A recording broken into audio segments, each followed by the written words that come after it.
சச்சினை பற்றி பார்க்க போனால் ஐபிஎல்ல நம்ம சிஎஸ்கே தான் நல்லா பர்ஃபார்ம் பண்ணல. அட்லீஸ்ட் எம்எல்சியில் நம்மளோட டிஎஸ்கே நல்லா பர்ஃபார்ம் பண்ணுவாங்களா அப்படின்னு தான் நிறைய சிஎஸ்கே ஃபேன்ஸ்லாம் இருக்காங்க இல்லையா. ஸோ டிஎஸ்கேவோட ஃபுல் ஸ்குவாட் பார்த்தீங்கன்னா இப்போ வந்து கன்ஃபார்ம் ஆகியிருக்கு. ஸோ நம்மளோட 9 ஓவர்சீஸ் பிளேயர்ஸ் யார், டிஎஸ்கே யாரெல்லாம் லேட்டஸ்ட்டாக சைன் பண்ணியிருக்காங்க அதெல்லாம் பற்றி ஃபுல் டீட்டெயிலாக பார்க்கலாம். And last match CSK KKR முடிஞ்சதுக்கப்புறம் பார்த்தீங்கன்னா நம்மளோட தல தோனி அண்ட் மைக் ஹசி பார்த்தீங்கன்னா போஸ்ட் மேட்ச்சில் என்னெல்லாம் பேசியிருக்காங்க அதை பற்றியுமே வீடியோவில் டீட்டெயிலாக பார்க்கலாம். வீடியோ கண்டிப்பாக இருக்கும். வீடியோ கிளிக் பண்ணிட்டு மறக்காம சேனலை சப்ஸ்கிரைப் பண்ணிக்கோங்க. இவாங்க வீடியோ தெரிஞ்சுக்கோங்க. தோனி சொன்ன ஸ்டேட்மெண்ட்டில் நிறைய பேருக்கு மிக்ஸ்ட் ஒப்பீனியன்ஸ் இருக்கு. நம்மளோட கருத்தை சொல்லலாம். என்ன சொல்லியிருக்காரு அப்படிங்கிறத பார்த்தீங்கன்னா எங்க ஓப்பனர்ஸால வந்து ஆத்தென்டிக் ஷாட்ஸ் மட்டும் தான் ப்ளே பண்ண முடியும், ஸ்லாக் பண்ணி அக்ராஸ் த லைன்லாம் போய் வந்து ப்ளே பண்ண முடியாது அப்படின்னு சொல்லியிருக்காரு. நாங்கள் எங்களோட ஸ்ட்ரென்த்தை பேக் பண்றோம், எந்த நம்பரையும் சேஸ் பண்ண விரும்பலன்னு சொல்லியிருக்காரு. ஸோ அவர் சொல்றதை வச்சே நம்ம புரிஞ்சுக்கலாம் 6 ஓவர் 60 ரன் சிஎஸ்கே எடுக்கிறது ரொம்பவே கஷ்டம் அப்படின்னு. அண்ட் நெக்ஸ்ட் நாங்கள் பார்ட்னர்ஷிப் வந்து பில்ட் பண்ண ட்ரை பண்ணணும், எங்களுக்கு வந்து பார்ட்னர்ஷிப் சரியா அமைய மாட்டேங்குது. And of course we lacked runs today. ஏர்லியா வந்து விக்கெட்ஸ் லூஸ் பண்ற காரணத்தால எங்களுக்கு ஒரு ஆடட் பிரஷர் மாதிரி அது மாறிடுது அப்படின்னு வந்து சொல்லியிருந்தாரு. The thing that concerns me is இவங்களுக்கே தெரியுது நம்ம ஏர்லியா விக்கெட்ஸ் லூஸ் பண்றோம், நமக்கு வந்து ரன்ஸ் அடிக்க முடியல, நம்மளோட ஓப்பனர்ஸ் வந்து ஆத்தென்டிக் ஷாட்ஸ் மட்டும் தான் ப்ளே பண்ணுவாங்க, எல்லாத்தையும் இவங்களே சொல்றாங்க. Then at least why not go for a youngster? இதுதான் வந்து நம்மளுமே பல வீடியோஸ் சொல்லிட்டு இருக்கோம், மக்களுமே அதுதான் வந்து கேட்டுட்டு இருக்காங்க. But no response from the management. நம்மளோட ஃபிளமிங்குமே பார்த்தீங்கன்னா இல்லப்பா எக்ஸ்பீரியன்ஸ் தான் பேக் பண்ணுவோம், யங்ஸ்டர்ஸ் வந்து கேமியோ தான் ப்ளே பண்ண முடியும் அப்படின்னு வந்து சொல்லியிருப்பாரு இல்லையா. இன்னும் 2 கேம்ஸ் தெரிஞ்சாலும் சிஎஸ்கே குவாலிஃபை ஆக போறாங்களா இல்லையா அப்படின்னு. இன்கேஸ் 2 கேம்ஸ் லூஸ் பண்ணிட்டாங்கன்னா கண்டிப்பா we are eliminated because நேத்துக்கு எஸ்ஆர்எக்ஸ் வேற மேட்ச் ஜெயிச்ச காரணத்தினால வந்து பிளே ஆஃப் ஹோப்ஸ் ரொம்பவே வந்து டிஃபிகல்ட்டா மாறி இருக்கு சிஎஸ்கேக்கு. ஏன்னா எல்லா டீம்ஸுமே have started winning. MI and சிஎஸ்கேவை தவிர நான் சொல்றேன் எம்ஐக்கு ரொம்பவே டஃப்பான மேட்ச் இன்னைக்கு இருக்கு. இன்னைக்கு ஜெயிச்சிட்டாங்கன்னா கண்டிப்பா அவங்களுக்கு பிளே ஆஃப் ஹோப்ஸ் ரொம்பவே வந்து பிரகாசமா மாறும். ஸோ பொறுத்து தாங்க பார்க்கணும். சிஎஸ்கேவோட பிளே ஆஃப் ஹோப்ஸ் பத்தி நிறைய பேர் டிஸ்கஸ் பண்ணிட்டு வராங்க.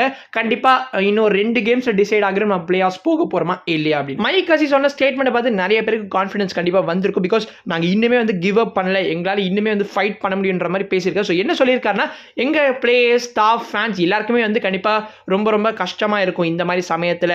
அண்ட் எங்களால் அதை புரிஞ்சுக்க முடியுது. இந்த மாதிரி சமயத்தை தான் வந்து ட்ரூ சப்போர்ட்டர்ஸ் வந்து ஸ்டாண்ட் அவுட் பண்ணுவாங்க அப்படின்னு வந்து நம்மள மாதிரி ஃபேன்ஸ் வந்து அவர் சொல்லியிருக்காரு. தென் நாங்கள் கிரிட்டிசிசம் வந்து ஃபேஸ் பண்ணுறதுக்கு தயாராக இருக்கும் because we deserve it. And நாங்கள் இன்னுமே கிவ் அப் பண்ணலை. இந்த IPL is all about momentum. And அந்த மொமெண்டம் தான் எங்களுக்கு கிடைக்காம இருக்கு. அண்ட் கன்சிஸ்டன்ட்டாகவுமே இல்லாமல் இருக்கும். ஸோ இதெல்லாம் தான் வந்து எங்களோட மேஜர் நெகட்டிவ்ஸாக இருக்கு. அண்ட் இன்னுமே நாங்களோட டேலண்ட் அண்ட் எக்ஸ்பர்டைஸ்ல பிலீவ் பண்றோம் to make it to the playoffs அப்படின்னு வந்து சொல்லியிருப்பாரு. நம்ம சிஎஸ்கே ஃபேன்ஸ் பத்தியுமே எமோஷனலா வந்து மைக்கேல் ஹசி வந்து சொல்லியிருப்பாரு. இன்னொருத்தர் இருக்காரு நம்ம டீம்லயே இருக்காரு, ஆனா சிஎஸ்கே ஃபேன்ஸை பத்தி தப்பா பேசிட்டு இருக்காரு. பட் மைக்கேல் ஹசி ரொம்பவே சூப்பரா வந்து பேசியிருக்காரு. கைஸ் என்ன சொல்லியிருந்தாருன்னா எங்களோட ஃபேன்ஸ் வந்து டே 1ல இருந்து அப்சல்யூட்லி ஃபெனாமினலா இருந்திருக்காங்க. So hope they continue to support us and keep turning out. அதாவது ஸ்டேடியம்க்கு எப்பவுமே ரெகுலரா வந்தாங்கன்னா எங்களுக்கு ரொம்ப ரொம்ப ஹாப்பியா இருக்கும். அட்லீஸ்ட் ஃபேன்ஸ்க்காக இந்த சீசனை டர்ன் அரவுண்ட் பண்ண முடியுமா அப்படின்னு நாங்கள் கண்டிப்பா பார்ப்போம். எங்களோட லாட் ஆஃப் குட் டைம்ஸ்ல வந்து ஃபேன்ஸ் எங்களோட கூட இருந்திருக்காங்க. இப்போ இந்த மாதிரி திங்ஸ் நீங்க பிளான் பண்ண மாதிரி போகாதப்போ டஃப் டைம்ஸ் வந்து சப்போர்ட் பண்ணுவாங்க அப்படின்னு எங்களுக்கு ஒரு நம்பிக்கை இருக்கு அப்படின்னு வந்து சொல்லியிருப்பாரு. அண்ட் சோஷியல் மீடியால சில ஹேட்டர்ஸ் கண்டிப்பா சொல்லி ஆடும். ஏன்னா வந்து சிஎஸ்கே ஃபேன்ஸ் கண்டிப்பா அப்படிப்பட்ட ஒரு செயலை பண்ண மாட்டாங்க. ருத்ராஜ் கைக்வாட் வந்து அவரோட இன்ஜுரி வந்து இஸ் ஃபேக்கிங் ஆம், அதாவது வந்து அவருக்கு இன்ஜுரியே ஆகலையா. ஸோ அவர் வந்து லாஸ்ட் 2 கேம்ஸ் வந்து சரியா பெர்ஃபார்ம் பண்ணாத காரணத்தினால வந்து சிஎஸ்கே மேனேஜ்மெண்ட்டே வந்து ருத்ராஜ் கிட்ட சொல்லி வந்து நீங்க ஸ்டெப் டவுன் பண்ணிருங்க, தலதோனி கேப்டனா மேக் பண்ண போறோம் அப்படின்ற மாதிரி சொல்லியிருந்தாங்கன்னா அதனால தான் ருத்ராஜ் கைக்வாட் வந்து கேப்டன்சி பொசிஷன் வந்து லீவ் ஆகி வந்து இப்போ சிஎஸ்கே டீமை விட்டு வெளில போயிட்டாரா. நெக்ஸ்ட் சீசன்ல ருத்ராஜ் கைக்வாட் இருக்க மாட்டாங்க. இப்படி அப்படின்னு என்னென்னமோ வந்து இவங்களே வந்து கதை கட்டிட்டு இருக்காங்க. இதெல்லாம் யாருமே நம்பாதீங்க ஃபர்ஸ்ட் ஆஃப் ஆல். ஏன்னா நீங்க ஃபர்ஸ்ட் ஆஃப் ஆல் என்ன புரிஞ்சுக்கணும்னா ஹேர்லைன் ஃப்ராக்சருக்கும் நார்மலா நடக்கக்கூடிய ஃப்ராக்சருக்கும் மேஜர் டிஃபரன்சஸ் இருக்கு. ஹேர்லைன் ஃப்ராக்சர்ஸ் வந்து மைன்யூட்டா தான் இருக்கும். நீங்க வந்து க்ளோஸா எக்ஸ்ரேஸோ இல்லை எல்லாத்தையும் பார்த்துட்டு அப்புறமா தான் வந்து உங்களுக்கு தெரிய வரும் எஸ் அங்கே ஒரு பிரச்சனை இருக்கு அப்படின்னு. பட் ஃப்ராக்சருங்கிறது வந்து உங்களால் வந்து கையே வந்து உங்களால் மூவ் பண்ண முடியாது அப்படின்ற மாதிரி இருக்கும். அதனால தான் நிறைய ஃபேன்ஸ் என்ன புரிஞ்சுக்கிறாங்கன்னா இப்போ ருத்ராஜ் கைக்வாட் டீமோட தானே டிராவல் பண்ணிட்டு இருக்காரு. ஸோ அவர் வந்து நிறைய டைம் வந்து ஃபுட்பால் ப்ராக்டிஸோ இல்லை வந்து அவர் ஃபோனில் வந்து டெக்ஸ்ட் எல்லாம் பண்ணிட்டு இருக்கிறப்போ வந்து என்ன நினச்சிக்கிறாங்கன்னா அவருக்கு இன்ஜுரியே நடக்கலை, இவங்க வேண்டே போய் சொல்றாங்கன்னு நினச்சிக்கிறாங்க. அப்படிலாம் கிடையவே கிடையாது. அவருக்கு இன்ஜுரி இருக்கிறது உண்மைதான், பட் ரொம்ப சீரியஸ் இன்ஜுரி கிடையாது. இதுதான் case matter. And Ruturaj Gaikwad next சீசனில் சிஎஸ்கே லீவ் பண்ணிடுவாரான்னு கேட்டீங்கன்னா அதையும் நம்பவே நம்பாதீங்க. ருத்ராஜ் கைக்வாட் கண்டிப்பாக சீசனோட கண்டினியூ பண்ணுவார். அதுக்காக தான் ரீப்ளேஸ்மெண்ட்டே எடுக்காமல் இருக்கும் கைஸ். ஸோ இப்போ ரீப்ளேஸ்மெண்ட் எடுத்தோன்னா சில பேர் சொல்றாங்க ருத்ராஜ் கைக்வாட் வந்து டீமோட டிராவல் பண்ண முடியாது அப்படின்னு. அது எனக்கு சத்தியமா தெரியல அப்படி ஏதாவது ரூல் இருக்கா அப்படின்னு. ஏன்னா லாஸ்ட் டைம்லாம் பார்த்தீங்கன்னா முகேஷ் சௌத்ரி சிஎஸ்கேயோட டிராவல் பண்ணியிருப்பாரு, டெவான் கான்வே வந்து சிஎஸ்கேயோட டிராவல் பண்ணியிருப்பாரு. ஸோ ருத்து பற்றி எந்த ஒரு நியூஸ் வந்தாலும் நம்பவே நம்பாதீங்க.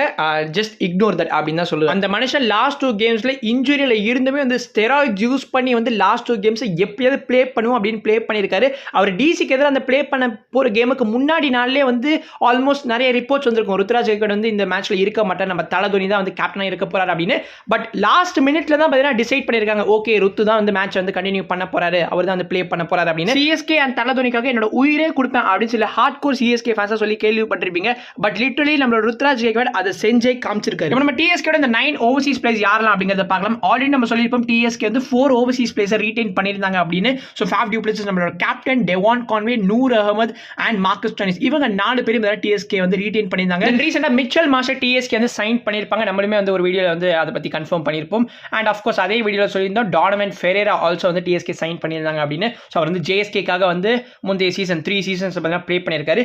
இப்போ 3 ஓவர்சீஸ் பிளேஸ் மிச்ச அந்த 9 ஓவர்சீஸ் பிளேஸ்ல பார்த்தீங்கன்னா 6 ஓவர்சீஸ் பிளேஸ் பற்றி நம்ம முன்னாடி பார்த்துருந்தோம். இப்போ இந்த லாஸ்ட் 3 சைனிங்ஸ் யாரெல்லாம் அப்படிங்கிறது பார்த்தீங்கன்னா ஃபர்ஸ்ட் ஆடம் மில்னே, இவர் இன்ஜுரி ப்ரோன், பிளஸ் இவர் பார்த்தீங்கன்னா நியூசிலாண்டோட செட்டப்ல கிடையாது. எனக்கு என்ன சந்தேகம்னா எதுக்காக ஃப்ளெமிங் வந்து so obsessed with players who aren't playing international cricket, அது எனக்கு சத்தியமா புரிய மாட்டேங்குது. இனிமே குவாலிட்டியான front line pacers DSK sign பண்ணாங்கன்ற ஒரு நம்பிக்கை இருந்தேன். பட் ஆடம் மில்னே சைன் பண்ணி வச்சிருக்காங்க. ஸோ இவர் வந்து கரண்ட் இப்போ வந்து கராச்சி கிங்ஸ்க்காக பிஎஸ்எல் வேற ப்ளே பண்ணிட்டு வராரு. ஸோ பார்க்கலாம் அட்லீஸ்ட் இந்த லீக்ல எப்படி ப்ளே பண்றாரு.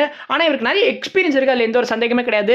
All over the world across நிறைய T20 லீக்ஸ்ல வந்து ப்ளே பண்ணிட்டு வர காரணத்தினால கண்டிப்பாக வந்து டிஎஸ்கேக்காக நல்லா பெர்ஃபார்ம் பண்ணுவார் அப்படின்ற ஒரு நம்பிக்கை இருக்கு. அண்ட் நெக்ஸ்ட் பண்ணா நாண்ட்ரே பர்கர், இவருமே அந்த ஜேஎஸ்கேல இருந்த ஒரு பிளேயர் தான். இப்போ நம்ம டிஎஸ்கேக்காக ப்ளே பண்ண போறாரு. Who knows next time 2026 mini ஆக்ஷன்ல வந்து கண்டிப்பாக வந்து இவர் அவரோட நேம் ரெஜிஸ்டர் பண்றதுக்கான வாய்ப்புகள் 100% இருக்கு. டிஎஸ்கேக்காக நல்லா பெர்ஃபார்ம் பண்ணாருன்னா இந்த சீசன்ல I am damn sure Nandre Burger to CSK is 100% possible next வருஷம். ஏன்னா நமக்கு ஒரு சூப்பரான ஒரு ஓவர்சீஸ் பேசர் தேவை. அதாவது நேத்தன் எல்லிஸ் இருக்காரு, பட் அவர் கண்டிப்பா நெக்ஸ்ட் சீசன் கண்டினியூ பண்ணுவாரா இல்லையா அப்படிங்கிறது நமக்கு தெரியாத காரணத்தினால கண்டிப்பா பத்திரனா அண்ட் நாண்ட்ரே பர்கர் இந்த டூவோ வந்து நெக்ஸ்ட் சீசன்ல பார்க்கறதுக்கான பாசிபிலிட்டிஸ் இருக்கு. பட் நம்ம பொறுத்து இருந்தாங்க பார்க்கணும். நெக்ஸ்ட் லாஸ்டா பார்த்தீங்கன்னா டேரல் மிச்சல், ஏன்டா இவரை சைன் பண்ணீங்க அப்படின்ற மாதிரி தான் இருக்கு. ஏன்னா அவங்க எல்லாருக்கும் ஞாபகம் இருக்கும் லாஸ்ட் 2024 சீசன் வந்து சிஎஸ்கே நிறைய மேட்சஸ் லூஸ் பண்ணதுக்கு காரணம் வந்து டேரல் மிச்சல்னு சொல்லுவீங்க. ஸோ மிடில் ஆர்டர்ல வந்து நமக்கு ஒரு நல்ல ஹிட்டர் தேவைப்படுச்சு லாஸ்ட் 2024 சிஎஸ்கேக்காக. பட் அவர் வந்து அந்த ஜாப் வந்து அவர் பண்ண முடியல. ரொம்ப ரொம்ப ஸ்லோவா ப்ளே பண்ணாரு, அக்ரெசிவா இல்ல. ஸோ இப்போ டிஎஸ்கேலையுமே வந்து வாங்கியிருக்காங்க. லாஸ்ட் சீசன் 2024 எம்எல்சி சீசன்லையுமே பார்த்தீங்கன்னா டேரல் மிச்சல் டிஎஸ்கேக்காக ப்ளே பண்ண வேண்டியது.